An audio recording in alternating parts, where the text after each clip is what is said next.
They weary me. They just weary me. The producer, Mr. Dick Crew, and oh, by the way, those of you who have sent in letters of concern, yes, he's much recovered. When we threw the woodpeckers on his wooden leg, we've replaced that now with a new aluminum one. It's much better. Mr. Crew says, can you tie this commentary in with the Academy Awards?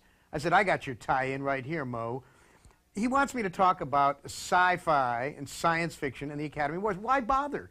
It's the same screed every year. Science fiction films make more money than any other genre of films, any other kind of films, but do you ever see them in the Academy Awards? No. They're always nominating something done by Merchant at Ivory, which would put, I don't know, Teflon to sleep. In any case, I don't want to talk about the Academy Awards. I don't watch the damn dumb things. What I want to talk about are sequels. Sequels are wearying me. That's why I'm doing this one on my back. I'm really tired of it. There have only been a couple of good sequels as far as I can tell. 1978, the remake of The Body Snatchers, directed by Philip Kaufman, was wonderful. It was beautifully written, and not by Kaufman, by a writer, not a director. And then, of course, there was the David Cronenberg version of The Fly, which was remade in, I guess it was '86. Those are wonderful. Of course, in 1986 was also the remake of Invaders from Mars, which, when it was originally made back in the '50s, was one of the great stupid movies of all time. I always liked the zipper down the back of the Martians as they ran away from you through the caves. And, of course, when they remade it, it was equally stupid. But that's beside the point. I was recently approached by a film company that wanted to remake Forbidden Planet. The great Forbidden Planet, the great MGM film. You know, Dr. Morbius, Walter Pidgeon, you know, Annie Francis, the tiger, the whole thing. And I said to them, why remake it? Why would you want to remake it? They said, well, we own the rights. I said, no, you don't understand. It was made properly the first time. Remaking Forbidden Planet is dopey. It was made properly the first time. What you want to do is you want to do the sequel. They said, a sequel? I said, yeah. Those incredible doorways that the Krell came through. What shape were the Krell? What happened to them? Do you mean to tell me that a race that could build those machines, that could create such a planet, those people just died? No. The mystery of what happened to the Krell would be a sensational sequel film. And in fact, everybody who was left alive at the end of Forbidden Planet, at that time, Jack Kelly was not dead, he recently died, still alive. You can have them for cameos. Anne Francis and all the rest of them, Earl Holliman, all of those people can reappear. And then you have the new people go in search of the secret of the Krell. They said, oh, how fascinating, how fascinating. They came and they talked to us endlessly. Never heard back from them. Now, I was having dinner with Ray Bradbury the other night, and Ray said, guess what I've been asked to be a consultant on? I said, what? He said, they're going to remake Forbidden Planet. And then he dropped his head into his hands, and he went like this and said, oh, my, oh, my. And that's what I say, too. There's so many great ideas out there, so many books that have never been touched. Why doesn't somebody pick up J.T. McIntosh's 1 in 300 and make that?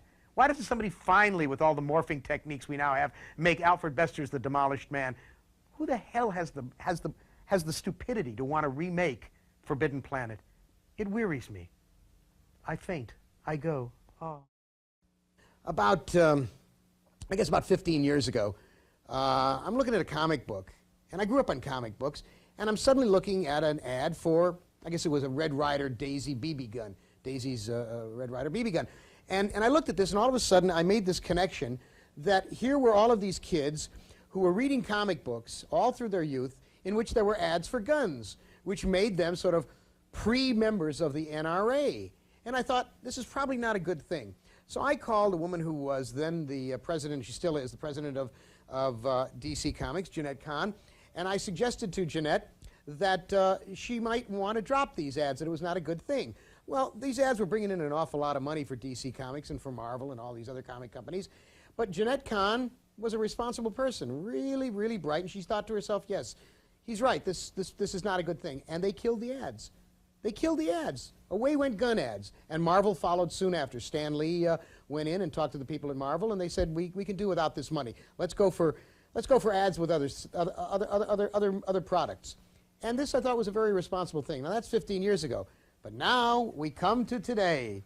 We come to today, and if you could just dolly in on this is the current issue of Night Thrasher Comics from Marvel.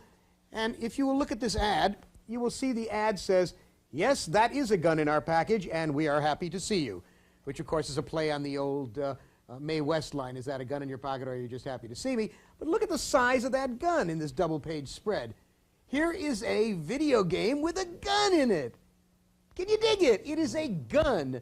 We are going to give guns to children so that they'll be all ready when they go out into the streets to buy a real gun. People are talking about banning this stuff. They don't talk about banning real guns, so they want to ban this stuff. I find this really reprehensible, really ugly. I think the video game manufacturers, to whom I lectured about a year ago. I was the guest speaker at the Video Game Designers Conference, and they hated me. I told them that they were a bunch of violent mothers, and they didn't like that. In fact, it got me an editorial in, I don't know, Video Wazoo magazine, you know, the magazine of the industry. And they said that I was a Johnny-come-lately, and how dare I say such things, that they're not really violent, that the show, that the game that has the what's it called, Wolfenstein, with the Nazis in the underground chambers, and you kill them and you shoot them. All of this was good, healthy fun for kids. Now, all of a sudden, here comes the U.S. government, and it says, you got a violent industry there, and someone's going to have to rein you in. So quick like a bunny, they run and they put their own kind of rules out. We'll do this and we'll do that. You watch, we're going to be different. We're going to be better. We're going to be a lot better. On the day that I'm showing this to you, on the CBS News, I heard about a 7-year-old kid who had taken a gun to school and killed an 8-year-old kid. I wonder where he learned that. This week I want to talk to you about an absolutely wonderful television program that you'll probably never get to see. Greetings, prisoners of gravity. This is Commander Rick. It's produced in Canada on something called TV Ontario, and it's called Prisoners of Gravity. Now, many of you will say, oh, I know about Prisoners of Gravity because you've seen it on one or another PBS station over the last year or two. Prisoners of Gravity is an absolutely spectacular show that was started in 1989. In fact, they're just finishing their 5th year. And what happens on this show is that TV Ontario will be doing some sort of a nature show, which I think is called Second Nature. And all of a sudden you get, and they're static, and the next thing you know, the signal has been pirated. And it's been pirated by a guy who's up in the Reality One communications satellite up above the Earth, and it's Commander Rick. And this is a guy who got tired of reality and being a prisoner of gravity here on Earth, so he got into his 1967 Camaro with the homemade booster rocket strapped to the roof, and he just blasted off, and he was going to find, you know, the land of imagination. What happened was that he hit the satellite. And so there he is now, trapped on communication satellite Reality One with 4,000 channels of cable that he can usurp. And every week, he does a wonderful show about science fiction and comics. They've done shows on telepathy, homosexuality, racism, comic book layout, monsters, the retelling of the Frankenstein legend, zero population growth, an entire show on Ray Bradbury, an entire show on Neil Gaiman and the Sandman character, on world building, on families, on war in space. They don't just do interviews, although the interviews are amazing because they get people you've never seen. Douglas Adams, Nick Bantock, the guy who wrote Griffin and Sabine. You never see him in an interview. They've done everybody. They'll do a whole show on the Clarion Writers Workshop, and they'll interview 25 different people who have taught at Clarion. It's a wonderful, wonderful show, and unfortunately, we don't get it down here.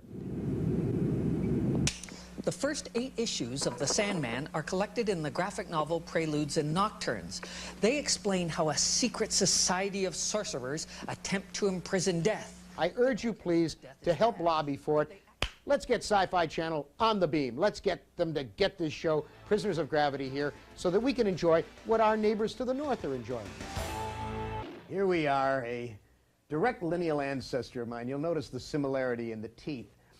You know, it's not my my habit to be troublemaking and question things, but I've just been that way ever since I was a kid. When I was very, very little in Painesville, Ohio, they sent in I guess it was a rabbinical student to teach us you know, studies, and here he was telling us about the Bible, and he started off with Adam and Eve and did that whole numbers. I raised my hand. I'm maybe 10 years old, and I raised my hand and I said, let me see if I have this right.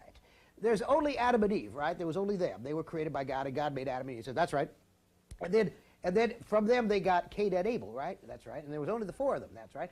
And so then Cain slew Abel and was driven out of Eden, east of Eden, into the land of Nod, right, where he got married and had children. I said, where'd all those people come from? So they threw me out of school. Now this was when I first began to question the efficacy and the imperturbability of deities.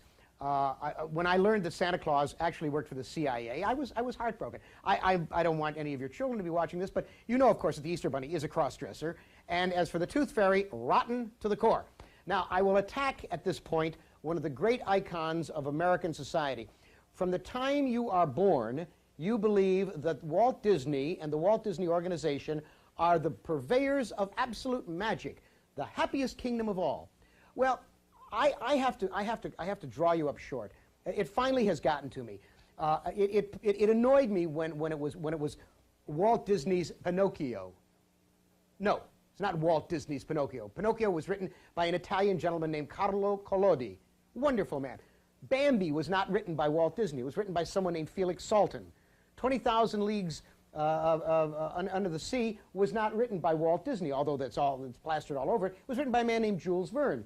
And in fact, The Three Musketeers, which was a recent Disney film, was not done by Walt Disney. No, Athos, Porthos, and Aramis, D'Artagnan, they were invented by Alexandre Dumas. When Dumas died, he had one of the largest funerals in the history of the world. But if we open this Marvel comic, we see that The Three Musketeers was written by somebody named Bobby J.G. Weiss, which must come as a great shock to Alexander, who was probably spinning like a gyroscope. Disney has been sticking its name on things for 50, 60 years, and they get away with it. They get away with it because nobody ever calls them on it. If they ever say that something was written by somebody else, it's a little itty-bitty line somewhere at the bottom of a film where you never notice it before. Now, I don't want to suggest that Disney is greedy. The Disney Corporation is certainly not greedy. The fact that last year Disney's made $3.7 billion, and that the profits were $622 million. The Disney organization can have the earth. They can own it. They can pave it over and put up all the small worlds they want. Although, if you ask me, just that theme from It's a Small World is enough to make you want to take out an Uzi and shoot them all dead. But they can have all the money in the world. All I ask is that from time to time they acknowledge that the people who wrote the things are the people who wrote the things, not Disney. I'm a crank. What do you want from me? Yo, take a look at this. You may never see something like this again. This is the Lifetime Achievement Award of the Science Fiction Writers of America. That's the professional organization of science fiction writers. SFWA was founded in 1965. It was founded by Damon Knight, the motivating influence, and its first vice president, that's me. You're looking at him. I resigned in 1977 from SFWA because I couldn't stand any more amateur arguments about what color the club tie should be. They began giving out the nebulas in 1965, but a few years later they started giving out the Lifetime Achievement Award. This Lifetime Achievement Award is the one that belonged to Alfred Bester. It's been entrusted to me, and I'll keep it till there's an Alfred Bester museum or something. The problem with it, giving it to Alfie, was, though he was a great, great writer, Demolished Man, The Star's My Destination, Alfie never lived to get it in his hands. They gave it to him on his deathbed. It was pushed through at the very last moment when he was just clinging to life. And that's what's happened too often to too many great writers in this field. Because there was a rule, a bylaw, a strange, weird rule that somebody put together and said you could only give out 6 Lifetime Achievement Awards every decade. 6 every decade. Why this rule came up, I don't know. I suppose somebody thought it would make the award seem much more valuable, much more mystical. After somebody's been writing for 30, 40, 50 years, it's going to make it more valuable. How about this man? How about Paul Anderson? Here's a man who's been writing since the late 40s, for God's sakes. Here's a man who has written 127 books, Paul Anderson. Paul Anderson is 68 years old. That's a fine piece of age, 68 years old. How about this? Bob Sheckley. Bob Sheckley, one of the most influential writers of the 50s and 60s, a great humorist, a terrific writer. He's a punk. He's only 66 years old. And what about Kate Wilhelm? She's also a punk, 66 years old. Kate Wilhelm, 3 dozen books, each one more brilliant than the last one. Kate Wilhelm, by the way, only one of the 12 people who's ever gotten the Lifetime Achievement Award was a woman. And now we come to the grand old master himself, A.E. Van Vogt, Alfred E. Van Vogt. In 1930s, in the 1940s, if there had been a Lifetime Achievement Award, A.E. Van Vogt would have gotten it before Asimov. He'd have gotten it before Clark. He'd have gotten it before Bradbury. A.E. Van Vogt was one of the most influential and important writers that we had. He wrote Slan. Slan remains today the best book about mutants you've ever read. This kid, Johnny Cross, trying to run away from the purges, and the world of null A. Van Vogt brought non-Aristotelian thinking into the genre. He used general semantics as an idea for a novel. The Voyage of the Space Beagle. A.E. Van Vogt was a writer whose work was seminal. He went away in the 50s. He got involved with Dianetics, and he wasn't around for 20 years, and he came back, and he was badly agented, and nobody seems to remember him now.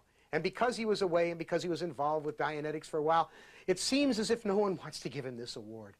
Well, I'm here to tell you, folks, that I've been trying for 2 years to get SFWA to give A.E. Van Vogt the award. And they say, well, Van should get it. Yes, of course, but Paul Anderson hasn't gotten it. Kate Wilhelm hasn't gotten it. Ursula Le Guin hasn't gotten it. What about Bob Sheckley?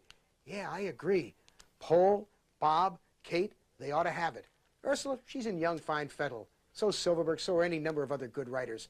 This rule, which I understand is no longer even in the bylaws, is something that has hung SFWA up, and it prevents them from doing the decent, humane thing. It's not just that A.E. Van Vogt is very old and very sick and may not be with us for an awful long time. It is that it is his due. He did the work. These people are of an advanced age. If you're going to say to them, we appreciate what you did, if you're going to say, we think that you are masters, now is the time to do it. You don't have 2, 3, 5 years to have a popularity contest. Let's give it to Paul this year. Let's give it to Kate next year. Let's give it to Van 4 years down the line. There isn't any time left. There's no time left to do this. I talk to you now, and I'm not making any friends for myself. In fact, I probably have lost for myself the friendship of the outgoing president of SFWA, Joe Haldeman, because I brought this up in a recent banquet and business meeting of SFWA up in Oregon. This was raised, and they couldn't talk about the rightness of doing it, of giving out these awards, of getting rid of the rule, or bending the rule, or putting the rule in abeyance, which you can do. Any rules that people make can be put aside. They're just words.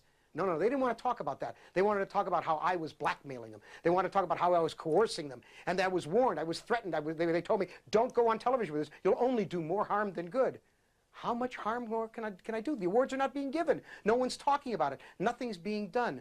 I'm not asking anybody to put any pressure on SFWA. I'm asking SFWA itself to have a heart. To have a heart and do the right thing. These are awards that are due. No one will argue with that. All that stands in the way are words. Change the words.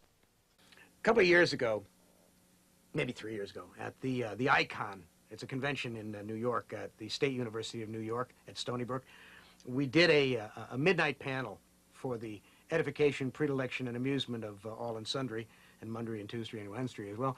And it was on writers' horror stories, how writers had been stiffed and jerked around and robbed by various publishers and the kinds of things that they did. And it was your usual gripe session, but it was done in an organized fashion. It was me and Barry Maltzberg and James Morrow and Dan Simmons and there was another writer or two, I can't remember. And it was not the first time we'd done it, but it's a big crowd pleaser. And we did an hour, hour and a half, and it was absolutely spectacular. I mean, Dan Simmons talked about how he had gotten virtually nothing from the writing of the two Hyperion books because of the cross-accounting that Bantam had done. And of course, you can't talk about it on camera because it would get Dan in trouble. But all of us talked about this, and it was a sensational panel. When we got all done, I said, did anybody tape that? Did anybody videotape it? Did anybody audio tape it? No. Convention committees are run by volunteers. They're run by, one might even say, obsessive fans who spend a lot of time and a lot of their personal money to bring off a convention. They do it because they like doing it. I've never understood it, but I do see that they work very hard. But when it's all done and all of these wonderful panels have been held, panels on fantasy and on science fiction, on horror, panels that talk about the state and the condition of the market and the world, philosophical panels and amusing panels, no record.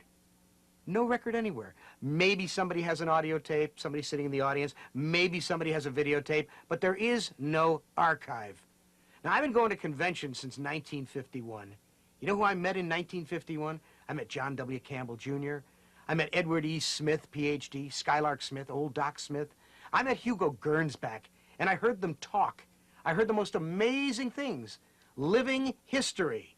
That's what it was.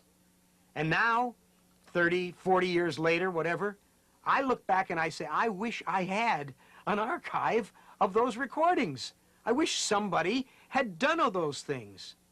Well, I'm talking directly to those of you who put on conventions, those of you out there who are obsessed by doing it.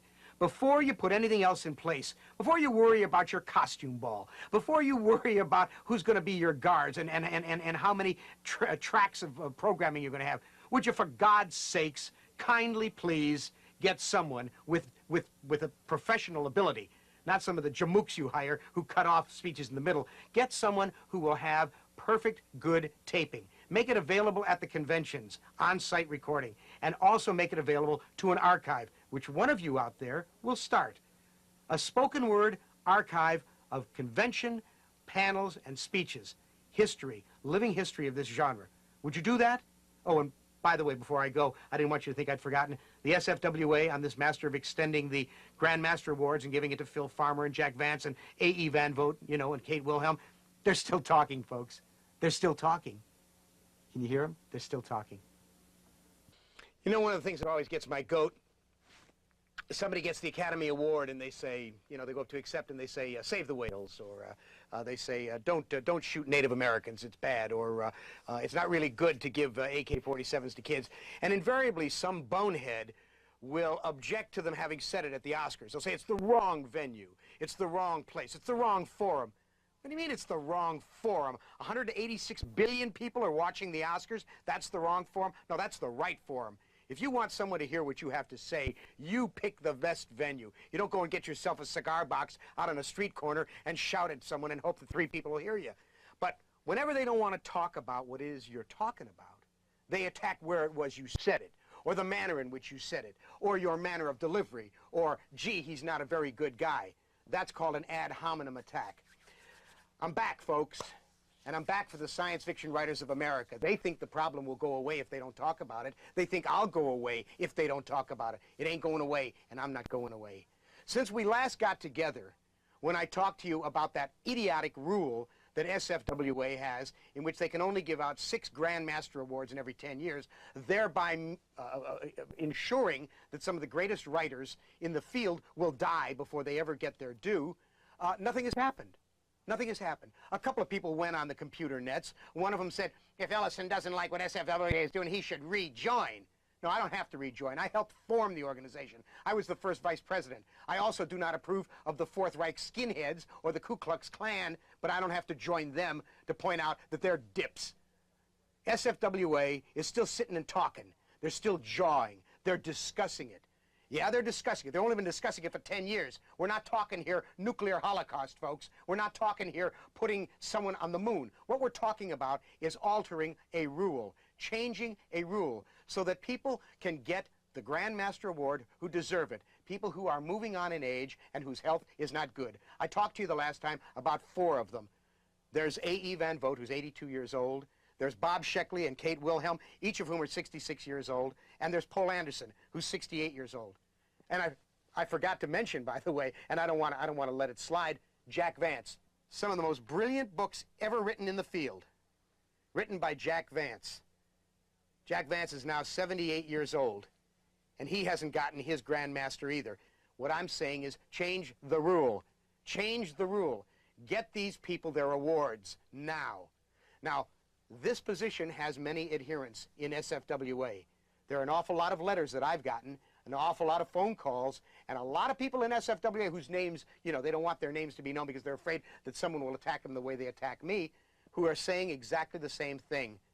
Get these people the awards now before they die, so that we don't have a, you know, Catherine Moore, who died at the age of 76, never having gotten a Grand Master, or Chad Oliver, who died last year at the age of 65, never got one, or Avram Davidson, who died at the age of 70, never got one.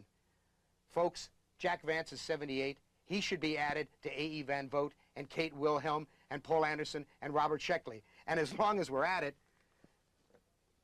you know this guy? Philip Jose Farmer? Philip Jose Farmer wrote The Lovers. Philip Jose Farmer, who was voted a Hugo as the best new writer in, I don't know, 1953, I guess it was. Look at that. To Your Scattered Bodies Go. Phil Farmer is 76, folks. You want to deny him too? And Jack Vance? And Kate Wilhelm? and Paul Anderson and A.E. Van Vogt. Get off your ass, SFWA. Do something, and do it now. Stop talking. I, Mr. Luddite, retrograde, suggest to you that big conventions are counterproductive. Gigantic world cons, gigantic comic cons, they may be terrific for the sellers, for the companies that promote the comics and that promote the books, the big publishing houses. It may be terrific for them, but it's not good for us. You don't get to sit and talk to your friends unless you do it late at night. You wander around all day long, you never see anybody. It's really very difficult. I know a lot of you feel that way because a lot of you have told me this. Like, let's take, for instance, the recent WesterCon 47 that just took place just very, very recently. Now, there were 58 staff members of the con committee and 70 volunteers. And they started in 1991 to reserve the hotel. This convention cost $50,000, and it had 1,500 attendees. And the guesstimate is that after all is said and done and the bills are paid, there'll be $10,000 profit to be distributed among the staff, the program participants, and the volunteers for a 4-day convention. We're not talking here an intimate little thing. We're talking here big business. Let me recommend for you, don't move the camera. I've got them right here. Here are 3 interesting small conventions. There's a wonderful thing happening now of small conventions are forming. There's one called Potlatch. Can you see that? Potlatch. Now, Potlatch moves between, I believe it's between San Francisco and Seattle. One year it's in one place, the next year it's in the next. And this one is February 10 to 12, 1995. You might try Potlatch. It's a small convention, maybe 200 people, and you'll get to see a lot of people that you'd like to meet. Then there's something called the ReaderCon. See this, ReaderCon? The ReaderCon is a very, very small convention. It's kept purposely small.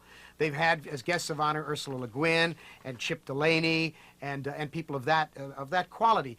And they do it because they want readers to meet writers. It's a very literate, it's a very sensible convention. This one, they're skipping 1995. This one is for 1996, July 12 to 14, 1996. And this one's in Worcester, Massachusetts.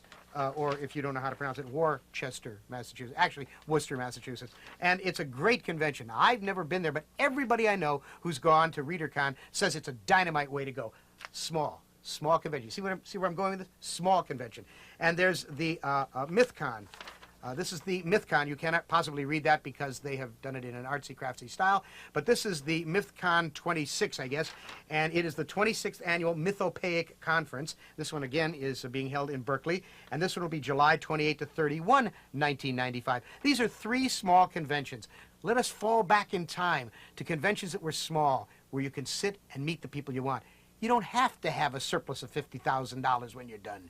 You don't have to. It's supposed to be for fun. It's supposed to be community, getting together with friends. Let's try and regain that.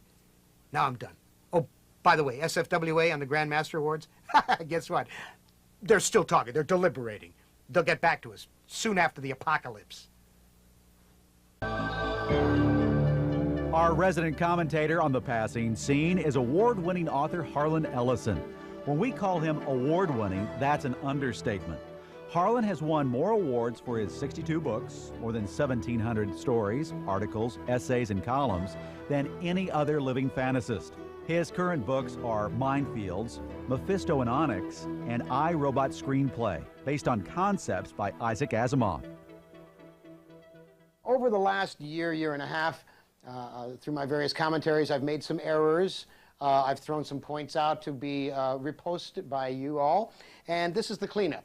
The first one comes from Professor James Gunn, the well-known author and editor and anthologist, who said, by the way, in the re-showing of your piece about awards shown Sunday, you may already have learned that Hugo Gernsback came from Luxembourg. I made an error. I said that it was Switzerland. Jim Gunn, thank you very much. Hugo Gernsback indeed came from Luxembourg. Matt Bodkin asked my opinion on popular writers or artists' work being continued after their death by others. I don't think an awful lot of it. I don't think that we need anybody else writing other Sherlock Holmes stories. Conan Doyle did very well by himself. I don't really think we need other people writing Raymond Chandler imitations. I don't think there's much to that kind of thing. I think it's grave robbing. I think collaboration is one thing, as done by Frederick Pohl and C.M. Kornbluth, but I think using the creations of other writers or artists after they're gone is digging them up and standing them up for people to grin at. That takes care of that one. Now, many of you had heard that there was an organization of pusillanimous, pustulant creatures who had formed an organization called Enemies of Ellison. That is true. They could not take me on alone, so they ganged up. They have been getting a lot of bad play as a result of this. And one of the things that has happened is that a group called Friends of Ellison has been formed.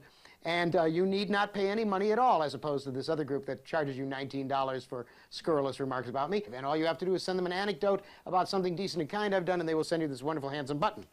That takes care of that.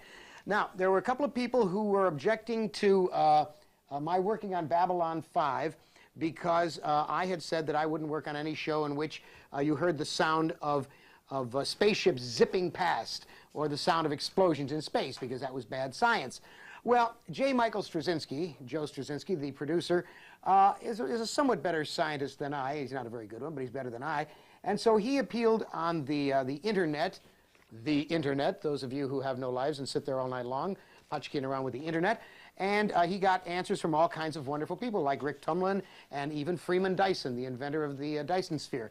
And they say such things as, sound is a term we use to ID a sensory report we gather through our tympanic system relating to a very narrow band of frequencies.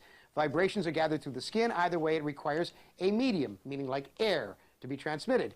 I said, would you hear sound in space? The sound of a ship passing by would be silent at first. As the exhaust of the other ship begins to hit your ship, you would be very unlikely to hear any tones. That is, the hum of the other ship's engine would be lost due to the inability of the sparse gases of its exhaust to propagate sound. And it goes on. You would, however, hear wind. In fact, you would likely hear a faint sound of wind anytime you move.